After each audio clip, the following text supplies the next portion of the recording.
Have you ever seen something from the corner of your eye that wasn't there when you looked again? How about hearing from a friend of a friend that while they were hiking somewhere, they thought they saw something impossible? But when they spoke to a ranger, there was always a simple explanation that left you unsatisfied. My name is Jack, and this is my colleague Chris, and we are Senior Wardens for the Creature Conservation Initiative. We protect the world from the creatures of superstition and myth, but more importantly, protect those same creatures from the world.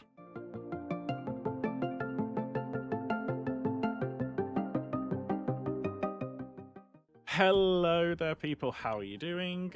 How has your week been? How's your 2 weeks been? Because we don't speak to you for a couple of weeks. You know that. It's not because we don't like you, it's because we don't respect you. But in the meantime, some of you we also are don't like. Now here. Yeah, some of you don't like. But you know what? If you're here, we will at least tolerate you. Yeah. But for the most part, yes. Sometimes. On good days when I can be bothered. But anyway, what is happening? How are you, Chris? How's your day, your week, month, year been so far? I'm doing fantastic. Nothing gets me off to a better start than insulting all of our viewers and listeners. I forgot we don't have viewers because we don't do video stuff. But yeah, I'm doing fantastic. I am waiting for the winter to be over because it's freaking cold. Yeah, how cold is it over where you are? Well, it's better now. It was in the -5 to -10 the other week, which was very freaking cold, at least for what I'm used to.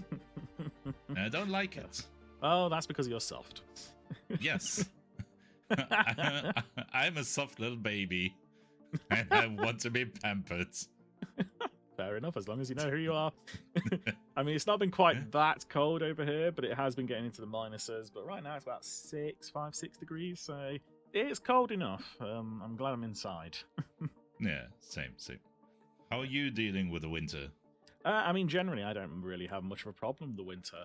If I get cold, I put another coat on or a jacket or, just turn the heating on. Wow. I am a cold weather person. Wait till the summer, then I moan. I moan the entire year, basically. There's a couple of weeks there's a couple of weeks between spring and summer where it's not too hot and also just like a nice temperature out, and that's where I'm happy. But the rest of the year, the remaining 50 weeks, I moan.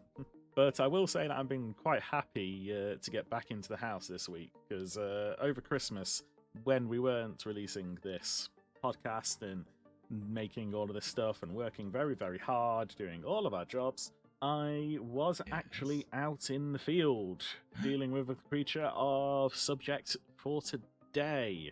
Oh no, you were working. How did that happen? I was working. Well, sometimes they persuade me to actually do something, so... Yeah, no. Incredible. Occasionally. I'm shocked and appalled. You are shocked. Not shooketh, but shocketh. I am shocketh and shooketh. Forsooth, verily, I am. In Go on, terrorst of thine situations. And, nearly. Bring it home. I shall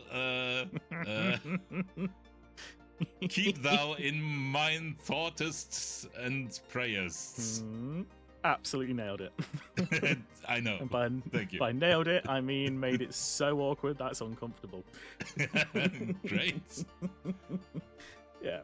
I'm sure you make me sound good in the edit. Oh, I'll make you sound in the edit. Oh, good.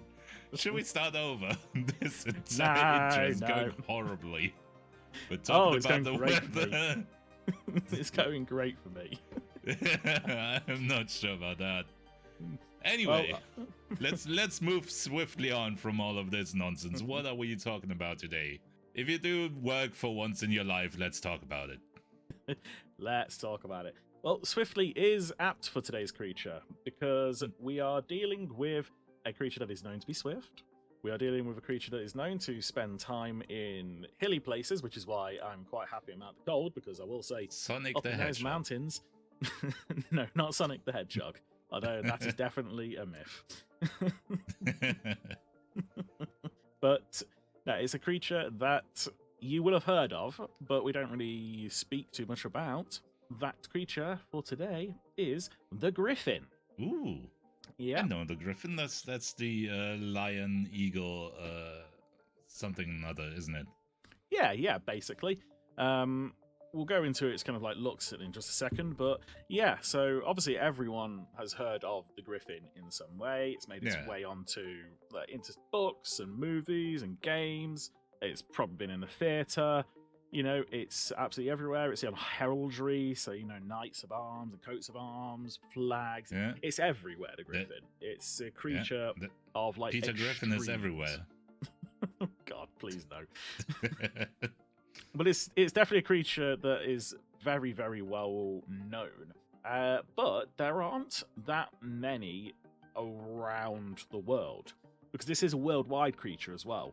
We in the CCI have a few colonies that we are aware of that we help to look after and protect. But in general, they don't need us to protect them very much, more just prevent people from going and causing trouble over time. Obviously, as we get more and more modern equipment and things like that, we do have to protect them a little bit more often, but that's more to do with poachers and people who are trying to just get things to sell and chances and all that kind of stuff.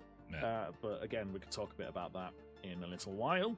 But the main thing is that, yeah, essentially, Griffin, the lore tends to be pretty accurate about what they're like when it comes to like what they look like. They have the body, tail, and rear legs of a lion, with the head and neck of an eagle, and the front legs essentially are they've got a lion-like shape, but taloned eagle, you know, very fine, very thin. Essentially, it looks like it's got the kind of features of like an eagle bird kind of creature, but a little bit of the shape of a lion so that it can hold its weight properly. There might have been ones that had proper eagles' front legs, but evolution might have just killed them off, you know, that kind of thing. Yeah, very possible. And one thing I can definitely tell you, the talons, they are sharp. They are weapons. You're speaking from experience. Yes, I've stared down the barrel of a couple of talons a couple of times, and they have barrels? You know what I mean. They obviously are winged, so they have wings like an eagle, because they do fly, they do take flight, and they have very, very long ears. Some people kind of put it to be a little bit more lion-like ears, but elongated. Some people have even gone like, you know, donkey, horse kind of thing, long kind of ears. But essentially, you can see they are quite prominent on the head. Yeah. But as we know, as the kind of lore tends to say, the wings are very eagle-like, so, you know, long feathers and all that kind of stuff. However, in the past, and I will say we haven't come across this with any of the griffins we know of, so maybe these ones kind of died out for various reasons, but there have been reports in contemporary myth and all that kind of stuff, and very, very old stuff, saying that some of them have webbed kind of membranous feet-like wings, so think like bat kind of style in a way. I'm not sure I like that. No, I'm not a fan of it. I'm kind of glad I've never seen it, because the idea just makes me feel a little bit sick. Yeah, it's a very, very odd mental image. Those ones, they were reported to be able to fly, but only for short distances. Obviously, I know the whole idea, like bats and things like that, they can fly quite well. But we are talking about a very large creature here with the Griffin. I can only assume that this is probably something like those kind of wings probably can't hold it aloft for very long. Probably. I mean, if you look at a bat, the wings are massive compared to the size of its body. Yeah, certainly. They are absolutely huge. And whereas Griffins tend to have like a very, very big wingspan, you know, you're talking probably like twice their body, I wouldn't think, knowing the Griffins and knowing kind of the weights that they can be, yeah, I wouldn't say that they probably can like hold themselves aloft for very long. If I'm perfectly honest, if they've got like very thin membranous ones. Probably. If anything, I find it quite impressive they're able to lift their entire body with the wings that they do have. But they can fly, and they can really fly for a long time. With birds, you usually see that their entire body is evolved to be as light as possible, with very lightweight bones and everything. Is the same true for the griffins? Weirdly enough, no. They where they are bird-like, yes, they have those kind of hollow bones. Where they are lion-like, however, it's quite dense, solid structures. So, but they are very, very kind of like lightweight for their build. They are big creatures. You know, we're talking easily bigger than a person, slightly larger than most horses. Probably the biggest kind of horse you've ever seen. That's the size of a griffin. So, you know, big, that's bigger heavy, than I imagined. Yeah, they are big, but lighter than the horse in proportion, but heavier than you would think is probably the best way to put it. Interesting. I mean, even apart from total weight, that sounds like an issue of, you know, center of gravity. If the back half is massively heavier than the front half. Yeah, which makes sense, but somehow they do manage to fly. It's one of those things that we are trying to look into, but we can't. Griffins are intelligent creatures. We can't kind of like corral them and just test them. They've got to be willing to allow us, and frankly, most of the time, they're not. Fair enough. I mean, those wardens like myself who do interact with griffins, we're tolerated is probably the best way to put it. Maybe a little bit respected, but not by much. Depends on the agent, probably. Yeah, probably most likely, if I'm perfectly honest. Yeah. When it comes to kind of like where they've come from, so they are multicultural as far as creatures go. They've been seen in history. They're very, very related with Greek and Roman history, and they're very related to the divine in a way. With Greek and Roman, they were seen as kind of protectors of gold deposits, mostly in Central Asia. But like I say, the Greeks, they related them back to their gods, having them depicted with the Greek gods Apollo, Dionysus, Hera, and Nemesis. They've all been seen in art, which is quite interesting. Not so much in story, but in artwork as being born aloft by griffins, or having their like chariots pulled by griffins, those kinds of things. But it's not really something that comes up in the stories. But in the past, they have popped up in reports saying they're from Ethiopia, some saying they're from India, over in Africa. They tend to be absolutely everywhere, but the one thing that tends to be the common kind of relation between them is they are usually a creature protecting some form of riches. Usually gold, but sometimes precious gems. It's a little bit like what people see dragons as, you know, treasure hoards, but these guys, we don't know if it's that they protect hoards of treasure or if they are just around those areas for some kind of biological reason. Okay, you mean they're drawn to the riches because they eat gold, or what are you telling me? Well, I don't know. Maybe there's something to do with like breeding kind of habits, because there has been reports that when they lay eggs, because griffins do lay eggs, which is also not a mental image I like, just to put it out there. Well, stop imagining it. I can't. I wish I could. That's on you, not me. Again, they have been seen to kind of surround their eggs with jewels, especially like emerald kind of colored agate, you know, that kind of thing. Okay. They seem to kind of nest in these areas, these kind of gold deposits, these kind of things. Okay. Maybe it's a mineral thing, because obviously remember, all this stuff is minerals, all of this stuff is chemicals and things. There might be some kind of connection. Yeah, I was going to ask, is it something about the material, or is it because it's per se perceived as being valuable? Honestly, couldn't really tell you. Like I say, we know quite a bit when it comes to griffins, but not that much about their habits and things, because they are very protective of their land. to the point where there's actually some interesting stories that say that horses and griffins are essentially mortal enemies. They hate each other because... What? Yeah. I mean, you are the horse nerds, but I haven't yet met a horse that was worthy of being my mortal enemy. Yeah, it's an odd one. They've been reported to be enemies of horses, but this is because there are stories of the mounted Arimasapians, which I believe is a tribe from way beyond, just a very, very, very long time ago, used to raid the gold stashes, the gold hoards or the gold stores, or, we've discussed this, whatever the gold is for. But apparently they used to raid the gold that griffins protected on horseback. Yes, and so the griffins decided the horses are the ones responsible. Well, I mean, they might have taken umbrage against the Arimasapians, but do you see any more Arimasapians around? Well, I have no idea who or what they are, so I'm not sure, but exactly. No. I'm going to say that they are not around anymore, therefore maybe the griffins had something to do with it. Conspiracy theories are... to our Arimasapian listeners. Conspiracies are a useful thing. But yeah, I mean, in my experience, I have ridden up the mountains to get to griffins, because sometimes that's the easiest route.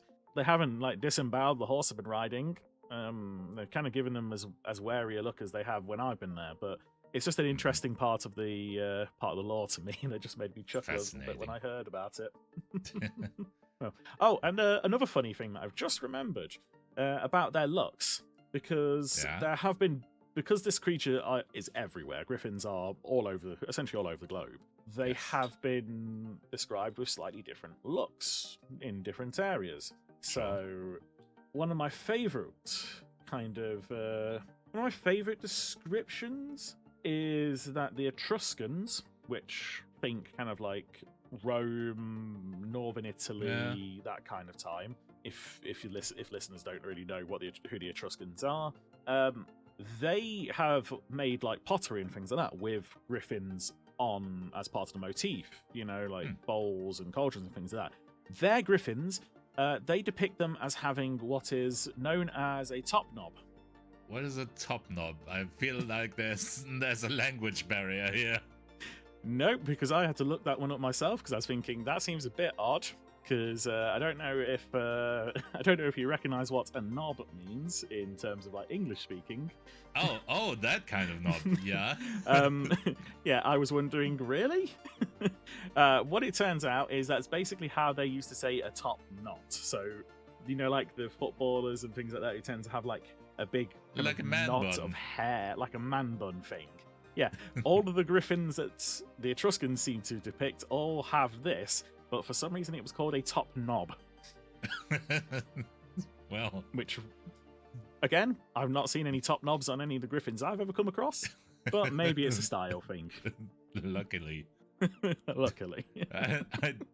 I don't want to get too close to a griffin's top knob. I don't think they would let you. Well. So, like I've already said, griffins, when it comes to kind of history, they are really associated with the divine. So, gods and everything, and kind of ancient religions like Greeks and Romans, they associated them with gods and divine kind of things. But obviously, with the rise of things like Christianity, they had to get in on the deal as well. So, in Christianity, there are two kinds of ways to see the griffin, because obviously they didn't want people to go worship them or anything like that. This is an abominable creature, or I don't know if they class it as an abominable creature, but just like all the mythical creatures we have, sometimes they don't want them to be acknowledged. So they actually started putting the griffin down as a bit of a kind of allegory depiction of Christ, because with the connection of the eagle, essentially the king of the skies, and lions, the king of the ground, the idea was that Christ is, the king of earth, the Redeemer, all that kind of stuff, as well as the Prince in heaven, that kind of thing. Which I thought was a little bit of a... I think it's probably a bit more of a... I think it's probably a bit more of a case of the Griffins were very, very popular. The idea of a Griffin is this, I said, essentially like a regal, kingly kind of idea. Let's just try and drag it into our religion in some way.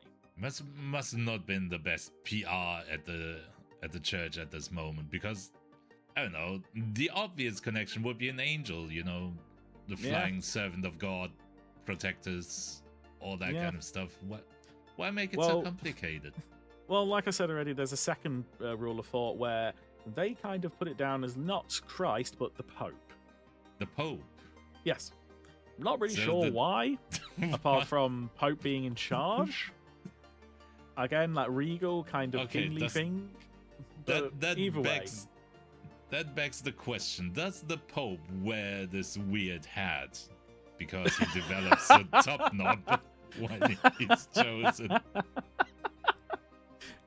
Who knows? You heard it here first, folks. The Pope, when they're elected, suddenly gains a top knob. Yep, it's true. And that's why they need a hat. Authority. But there has been some kind of connections in kind of religious literature when it comes to the Griffin, because Griffins were referenced in the Divine Comedy by Dante Alighieri, that kind of thing. I believe the Griffins bore some kind of chariot or cart or something on those lines, but essentially it's found its way into religious kind of texts and things like that. And it's probably one of the more kind of accepted creatures, shall we say, when it comes to mythology. There were also pretty strong units in Heroes of Might and Magic, which is as far as my education goes on this. Yeah. Well, that's obviously, the whole cultural kind of religion and kind of viewpoint of Griffins. But when it comes to more the masses, they actually saw Griffins as being magical in some way. So people used to make a point of selling feathers that they claimed were from Griffins, or claws that they claimed, and eggs, where, all of these kinds of things would give magical powers. So it's such as I believe the claws themselves, they were used as drinking horns, because apparently that was very, very just regal. Are the claws that big? Yes, yeah. You're talking a good bit of your forearm, easily. Oh, okay. I was severely underestimating the size there.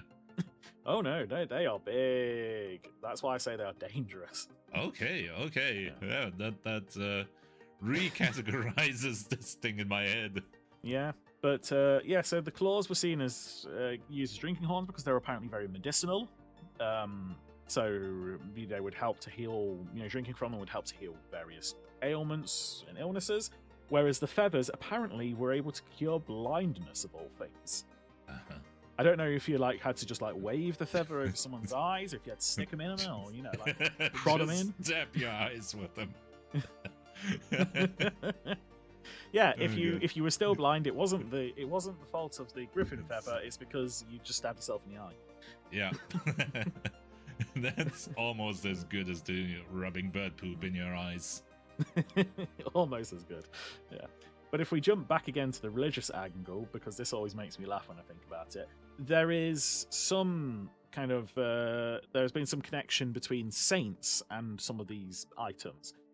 There was a Saint Cuthbert who apparently had 2 claws of the Griffins that were some of his saintly items, and probably, I'm assuming, helped him cure illnesses or whatever Saint Cuthbert did. But over time, disembowel his enemies. Or disembowel his enemies, yeah. But over time, we have actually identified those as 2 ibex horns. Oh, well, yeah. Almost the same.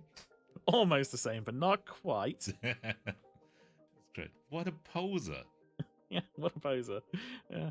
And apparently there was a pope that had a cup made out of the claws of a griffin, which turned out to be the horn of the Asian buffalo, not a griffin. Wow. But this made us happy in the CCI. Like, this kind of thing really made us happy in the CCI, because when the CCI kind of first came into it and we were doing anything, we very quickly tried to push the idea that pretty much anything that you found that was like a body part of a griffin was a load of rubbish. Mostly because, again, we didn't want them hunting the creatures. We didn't want people going out and hunting them for feathers and claws and things like that. You know what people are like. Poachers are all over the place. Yeah. But also, like I've said, you've got to be very careful around a griffin, because they will quite happily F you up if you enter their territory. And especially if you enter with nefarious intent, shall we say. Okay, that sounds interesting. Yeah. How nefarious was your intent? Or are we not at that part yet? Oh, well, we're just about to go into it. So, yeah, the reason why I had to go over there was actually because of a poaching incident, essentially. We had reports of a salesman selling griffin parts and things, and most of the time, we get an image from wherever it is. It's either on a website or something, and we go, nah, that's a load of rubbish. We don't need to go over there and check it. If there's an agent or a warden or something like that in the area, we might send someone to just go and check, but unless we can't identify it, we tend to just go, it's a load of rubbish. We'll go, maybe let the social media team do something, like give them a bad review or something like that. Get them, you know what I mean? Just sternly worded letter. Write a sternly worded letter, yeah, something like that. But we had I won't say where, because again, I don't want to direct people to the area, but we had a report of someone selling, apparently, not just like feathers or claws or even the beaks, which some people have somehow got hold of, but actual eggs of griffins, and it seemed quite legitimate.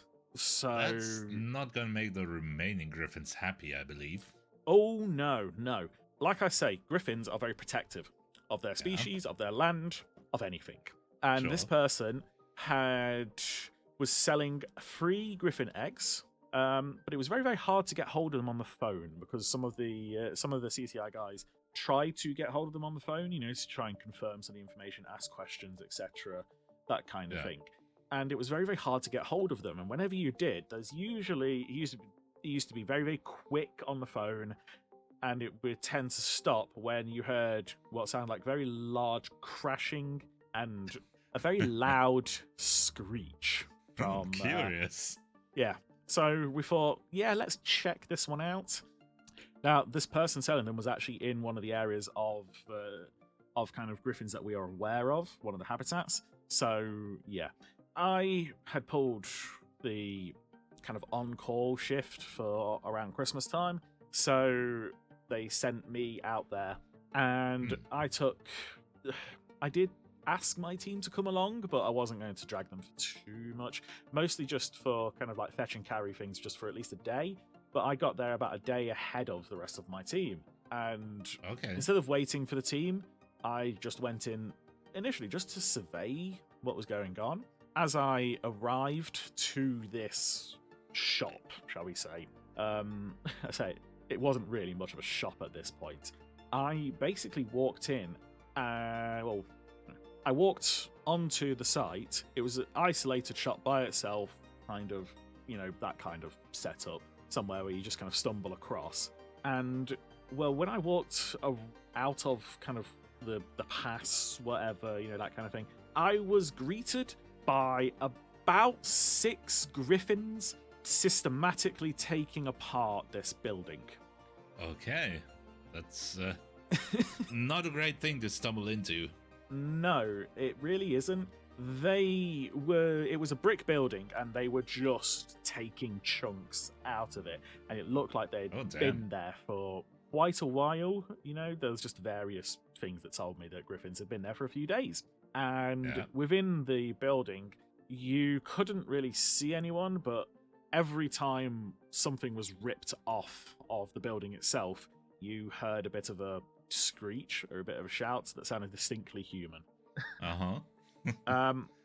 So I kind of came around the corner, and at this point, I was very, very happy to stand up, turn around, and wait for the rest of my team. Fair because enough. I am like, I don't want anyone to get hurt. I don't want anything, and I am stupid enough to be bait very often.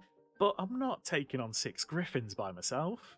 I wasn't even especially armed. if they think you might be a customer. Exactly. I wasn't even armed. I didn't have a weapon on me. I'd literally been. I'd got to the hotel that I was staying at. I dropped my stuff. I'd put on some of my kit. I got in the car and I'd driven over here to find out what was going on and scope the place out. So I was, getting back in. I was about to go back and get in my car. To which I then found out that there wasn't 6 griffins. There were 7. Mostly because as I turned that round, doesn't sound good for your car. No, it wasn't good for the car. The CCI had to pay out quite a lot because, as you could probably guess, a griffin landed on the car. Mm-hmm. Now, yep. I mean, I wasn't that worried about being able to travel because I was probably a couple of miles away from the hotel that I was staying at. It was going to be a long walk, but I can do a few miles if I have to. Sure. I was more bothered about the fact that let you. Yeah, that's what my concern was. The 6 that were tearing apart this house, they weren't bothering with me because number 7 was instead. Well, great. Yeah, but what did you do? What do you do to make a griffin not kill you? Well, so I went through a few ideas in my head. First things first, griffins are very powerful, they're very strong. They can rip a person apart very easily. They've got sharp talons, they've got sharp beaks. They're dangerous, plain and simple. Yes. They also do have some weaknesses. They are weak to spears because they like to do sweep attacks. So am I. yeah. But weirdly enough, I didn't have a spear with me. I don't go anywhere without my emergency spear. Exactly. They are blinded by rage very easily because they're territorial. They are very overprotective, which I was finding out quite quickly. Yes. And whereas they can rip things apart, they are actually a little bit weak to heavy armor and thick plating, which told me that the car I had was probably a bit of a rubbish car because the talons had gone straight through that metal plating very easily. Yeah. So I was learning a lot of things. But they are also apparently vulnerable to the element of fire. Which again, so am I. Yeah, that was my fault exactly at the same time when I was learning about this stuff. But the major way to deal with a griffin, and if you're not going to try and kill it, which I personally do not suggest, especially if you're not armed, and when I say armed, I mean like heavy weaponry, you want to show it respect. They're intelligent. They know what's going on. So when I turned and I looked at this griffin and it was on the car and it was looking back at me, essentially what you tend to have with a griffin is you have a few seconds to start showing them that you respect and you not so much admire or revere them, but that you understand that essentially in this moment, the best way is diplomacy, not I see. Not aggression. So I looked at this griffin, I lowered my head, I kind of bowed a little bit towards it, which made it a little bit more relaxed. Like showing your belly and everything. No, I'm not giving them a direct access to the thing that they just need to basically unzip me. It's not happening. Yeah. So yeah, I kind of bowed, which made it relax. It dropped out of its very aggressive kind of stance, started taking a few steps towards me instead, and hands out. Try not to show fear, but trying to show them that I'm no threat or anything like this. And it very much came straight up. It was like beak to nose at this point. Ooh. And I have to say, I'm very, very, very, very glad I'd gone to the toilet beforehand. And I do have to say, I was looking at this thing and thinking, I'm probably going to die here, and I'm not sure how to get out of this one. And when we're saying intelligent, are they capable of speech? They are not capable of speech, but they do seem to understand our speech. Okay, so you were there trying to explain what you were doing, or what? Well, at this point, I was very, very quiet, and it kind of started moving forward, and it actually knocked me over gently, But, you know, it was kind of very much a case of sit down and explain yourself was what I kind of got the feeling of. So, yeah, I sat down, again, keeping hands completely open. Luckily, I hadn't brought a bag or anything like that, so I didn't need to, you know, open the bag and show anything. And I just kind of explained, just saying, I'm here, I'm investigating. I believe that you have your eggs here. I believe they've been stolen. I want to give them back to you. You know, like, I am not associated with this man. Basically, I spent a good 15 minutes pleading with this Griffin that could have at any moment just, like I say, unzipped me like a bag, frankly. But after a while of conversation, after me speaking for about 15 minutes straight to this creature, it seemed to kind of not so much trust me, but it was willing to give me an opportunity. So it took a few steps back. I very slowly got up onto my feet. And I do mean very slowly. I did not want to show any form of aggression to this. Turned back round and started walking towards the building with this Griffin almost like escorting me, but in the same way that you might escort a prisoner. Is the way I felt at that moment. Okay. Doesn't sound like the situation was getting much better. Well, it was walking me towards the building, which I'm guessing is where the egg was, or at least I'm hoping it was where the egg was at that moment. Yeah. And as I'm kind of approaching, the other 6 Griffins stop ripping up the building and basically stare me down. So either it's giving me an opportunity to help out, or it's bringing essentially lunch. Yeah. Or it's bringing lunch. And so, yeah, as I get towards the building, they're all kind of just staring me down. And I get to the front door. Knock, knock, knock on the front door. No answer. I'm looking backwards a little bit, just going like, knock, knock, knock. Getting very, very heavy on the front door. Just after about the third knock, I was going, I'm here to help. I'm here to sort this. If you don't open the door, we're both dead. I can promise you that for a fact. And even then, it still took a good 5 minutes, and then all of a sudden the door opened to this very, very small, ratty-faced asshole, as I'm going to call him. Basically, kind of going what do you want? Get away from here, leave me alone, blah blah blah. He was looking me in the eyes, and the Griffins were obviously not in his eyesight at this point, I'm guessing, because he wasn't panicking too much. And I was arguing with him, just going, you need to give me the eggs now. He was saying, you need to give me the money. I was going, you need to give me the eggs now, because it's going to go bad if you don't. And he's going, I want my money.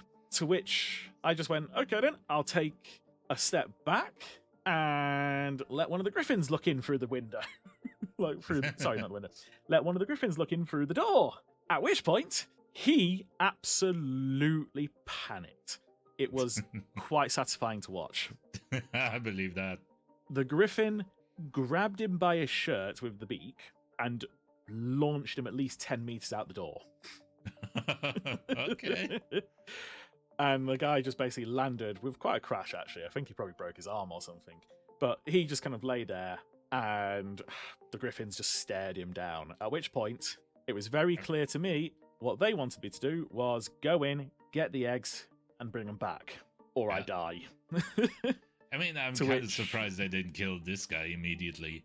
Well, if I'm perfectly honest, I don't really remember what I was saying half the time on the floor. I might have persuaded them to, or to leave him alone and I'll deal with him. Because I did have, handcuffs on me anyway, because we're going to arrest this guy. And it was all that kind of thing. But I just kind of went into the building. He had a basement. I ran down into the basement, found the eggs, and very quickly kind of bundled them all up. And they're bloody big things. And I was just very carefully walking them up the stairs, trying to get them out, trying to take them. Don't drop it. Well, you say that. Oh no. There was rubble all over this building. I got it all the way up the stairs, and as I went to go out the front door, there was a brick in the doorway that I couldn't see because I was holding the eggs. Yeah. And I tripped forward, and oh my god, I've never panicked so much in my life. Somehow, I'm pretty sure I defied gravity. I threw myself around in midair and just landed on my back, just poof, knocking all the wind out of me, holding onto these eggs, just looking at them, just going, please none of them crack. Please none of them crack. Oh, God. And luckily, none of them are cracked. I kind of like stood up a little bit, put them down on the side, walked a few steps away, and 3 of the griffins, 3 of the 7, kind of hopped down, inspected the eggs, looked around at them, grabbed an egg each, and took off, leaving me with 4 more griffins. They did start advancing on the guy. I kind of pulled out my handcuffs very quickly, just kind of going, he's under arrest, he will face trial, he will, basically I was pleading to not kill this guy in front of me. Yeah. And that I would deal with him. And I honestly, to this day, to this day, it was a few weeks ago, I don't know how, I don't know why, but they allowed me to handcuff him and arrest him and take him back to my ruined car. Okay. And 3 of them kind of flew off. I'm guessing the one that had jumped on my car and looked at me, they stuck around with me, stayed there, stared at me. And they're not psychic. They don't have the ability to like push thoughts through to you or anything like that. But it was very, very clear to me that it was a case of you deal with them or we come back and we deal with you. Oh, God. Yeah. So, I kind of looked at them, just thanked them for not killing me, thanked them for letting me do my thing, and just kind of held this guy in handcuffs in front of me, just kind of going, well, if anyone's going to get disemboweled, it may as well be him first. Fair enough. And after probably about a good minute of just being stared down by a griffin, it turned, it took off, and it left me to take this man back to headquarters for prosecution and various things. And yeah, I had to basically walk this guy back to the closest town about 3 miles away. The entire time with him sobbing and crying and saying he'll never do this again. And oh my God, how grateful he was that I came, how much he hated me, how awful I was, how he hates the police, me explaining I'm not the police. It was a roller coaster of emotions. And frankly, when I got back, I got it. We had friends with the police station, so I just got him into a cell, and I went to sleep, waited for the team to arrive, and like the next day the team got there, and I went, "You lot can deal with him. I'm going home. I've had a long day." Yeah, makes sense. And definitely a brown trousers kind of day. Yeah, well, luckily I hadn't had any food or anything like that, so it was one of those days where I didn't embarrass myself. But well, that is my kind of interaction with griffins. Yeah. Me standing in a undisclosed location trying to work out how I can set fire to a griffin with no things in a potential way to try and protect myself from being disemboweled and opened up like a bag. Yep. Well, that's I don't envy you. That sounds like sounds mildly stressful. Yeah, well, it's certainly life affirming, I'll say that. Woo-hoo, I'm not dead. Yeah. But saying that, Chris, do you know where other people who are listening to our podcast could potentially go, woohoo, I'm not dead? Well, therapy would be a good starting point, but failing that, if that fails. If that fails, as it often does, speaking from experience, you might as well click on the link in the episode description and join the Blink and Your Mythit Discord, where you will find like-minded individuals on all kinds of the spectrum of failed therapy or non-existent therapy. Anyway, you will find people and you can talk to them, which might sound scary, but it's an option.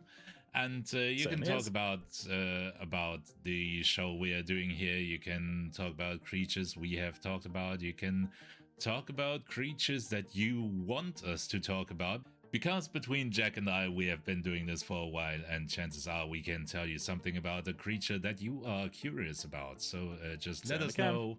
just let us know what you want us to talk about in one of the next episodes, and otherwise just hang out with people and talk about how handsome we are, because you haven't seen us, you can't prove otherwise. And can't. while you are doing all of that, Jack, what else could they be doing? Well, while they're dreaming about how handsome we both are, they should be also going and listening to previous episodes, because by this point we've got quite a back catalogue, and they are all evergreen, as they like to say. So you don't have to listen to them in order. You don't have to understand the in-jokes or anything like that. You can just go find a creature that you'd like to learn a bit about and go and look it up, try and find out information. And hey, there's some of you who I know will enjoy the idea of maybe making us look like idiots and going, hey, they don't know anything about it because it's actually this. Bearing in mind we are CCI wardens, so we do know about it, and we are telling you the real truth, but hey, well, let's move on from that one. And while you're doing that, you should be liking, rating, subscribing, following, all the wonderful things. All the things the algorithm god loves and needs and cherishes, and all of those weird words that we shouldn't really be talking about when it comes to some kind of machine thing. And the aim is that you crush all of the orphans. Crush all the orphans, apparently. The aim is that you make the machine believe we are the best and we are everything, and people's lives are not complete if they aren't listening to us. All hail the machine. All hail the machine, and all hail blinkandyoullmythit. That's how we want it to be in this new world order. But in the meantime, unless there's anything else, Chris, I think that's pretty much us. And it's time to say thank you very much for listening, and goodbye. Goodbye.